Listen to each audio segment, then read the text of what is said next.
99.2, vous êtes déjà habitués, une émission qui fait la part belle aux artistes martiniquais. Je salue tous ceux qui d'habitude sont avec moi, à savoir Hygiène Augier, à savoir nos amis comme Sandra Assi, etc.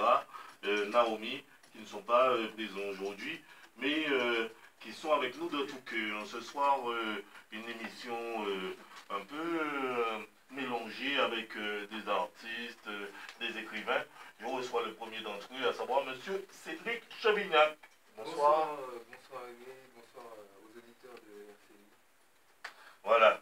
Bonsoir Cédric, j'ai envie de dire, j'ai presque envie de dire qu'on ne te présente plus, tellement ton nom a déjà circulé sur les podiums martiniquais avec le fameux groupe qu'on connaît tous en Martinique. Alors explique-nous un peu ton parcours, parle-nous de ce que tu as fait déjà jusqu'à maintenant. Bon, mon parcours, moi, j'arrive en Martinique en 2000. Ouais. Là, je commence à évoluer en qualité de trompettiste avec le groupe Compas du Sud. Okay. Et puis après, progressivement, je rencontre d'autres artistes, je fais des grandes scènes. Puis j'ai joué un petit peu avec Tabou Combo, Miniflotte Magnum, Les Frères des gens. Et puis là, je crée le groupe Génération Frères des gens.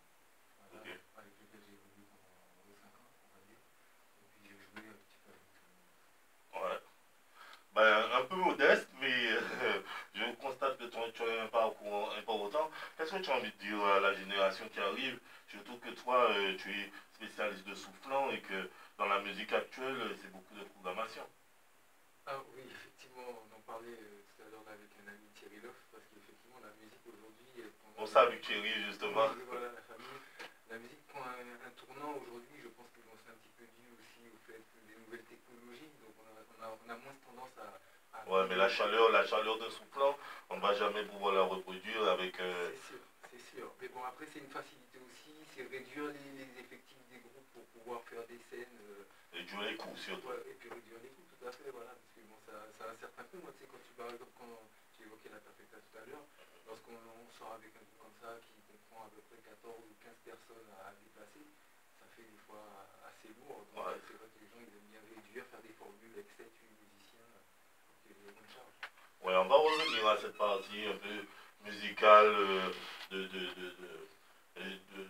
ton parcours, mais juste envie de te dire, est-ce que tu peux nous parler de cette partie un peu écriture, un peu te retrouver aussi dans les lycées, les collèges, etc. Puisque je crois savoir que tu fais un travail à ce niveau-là.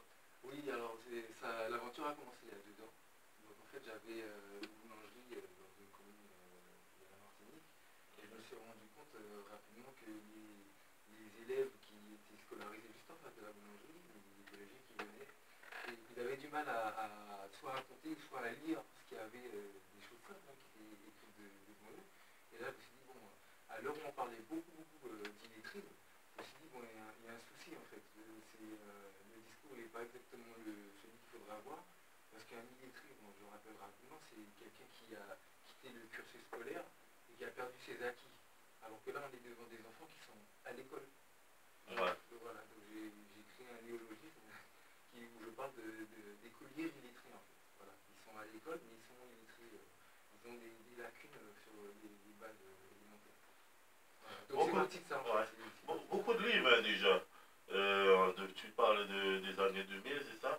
Est-ce que le premier, c'est le héros des univers, les héros des univers? Voilà. Alors, en fait, le premier, c'était effectivement les héros des univers. Donc, c'était essayer d'intéresser cette jeunesse-là à la lecture et à l'écriture. Et je me suis dit, je parle dans de la science-fiction fantastique parce que je pense que c'est ce qui leur parle le plus. Okay. Et donc, j'ai commencé à écrire les 3 tomes d'un coup. Ouais, les idées pour la science-fiction, tu les pêches où? Ben, je les pêche où? Déjà dans notre quotidien, tu vois bien ce qu'on nous présente à la télé, ouais. Sur internet, donc voilà, ça vient un peu de là. Et puis moi, je suis un enfant de la télé, donc j'ai grandi dans l'univers manga avec le Club Dorothée à l'époque, Dragon Ball Z, des trucs comme ça. Ouais, beaucoup de café, hein. Voilà. Donc je me suis dit, ce qui va leur parler le plus, c'est cet univers-là. Et c'est pour ça que je me suis lancé dans cette aventure-là.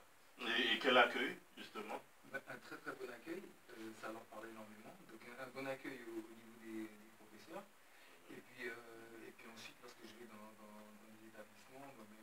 cours, bon, moi je suis ici de la banlieue 93, tu vois, donc tout de suite, lorsqu'on me voit habillé, Mister Chaminac, bien habillé, pas comme aujourd'hui, tu vois, Justement.